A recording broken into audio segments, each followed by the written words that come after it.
Okay, so now we're going to talk about how to connect your wand to your tablet. So there is enough tablets in the kit for each wand, and this is the number 6 tablet, so I'm going to use the number 6 wand.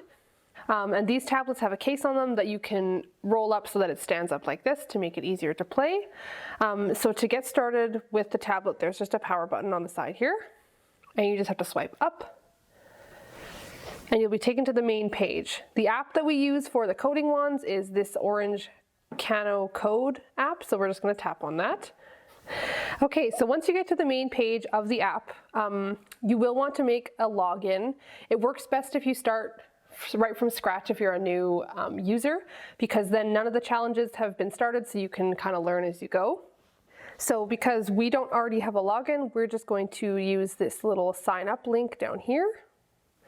It does generate a username for you, so you can just use whichever one it gives you. If you don't like this one, you can change it to ones like Juicy Chicken or Green Worm.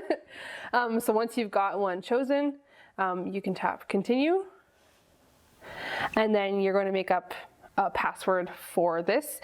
If this is for someone that's going to continually come back to use this kit, you might want to make sure they write down their password and their username so they know for next time. So I'm just going to make a password here.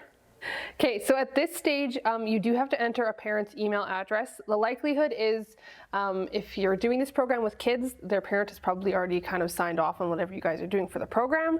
So I would recommend just typing in the branch email for this account, and then you can check, yes, this account can share their creations, just to make things easier. If you're doing this with teens and adults, they can just enter their own email here. So for our purposes, I'm just going to enter the SRL branch manager email. Okay, and then we'll tap other because we are not in these countries, and then we'll tap continue. Okay, so then once you confirm the email that has been sent to you, so if it's the branch email or the patron's email, then you can start playing. So when you hit start playing, it may just take you to this page where you can see all of the different challenges in the Harry Potter world, and you might get this notice that says to ask your parents to check their email to share your creations with the world. So if you did send the email and you aren't able to check it or something like that, it's only to give permission to share things online. So otherwise you can still play with the wands normally. So now I'm going to show you how to connect your wand. So you may get a notification down here to connect your coding wand, which connects via Bluetooth. So we're going to hit start. And then you want to follow the on-screen prompts. So I have my coding wand here already put together. And this device already has Bluetooth turned on, so we should be good there. So we're going to tap next. Again, follow the on-screen prompts. So we're just going to tap OK.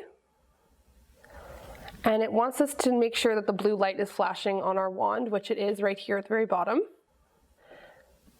And it's just checking for updates.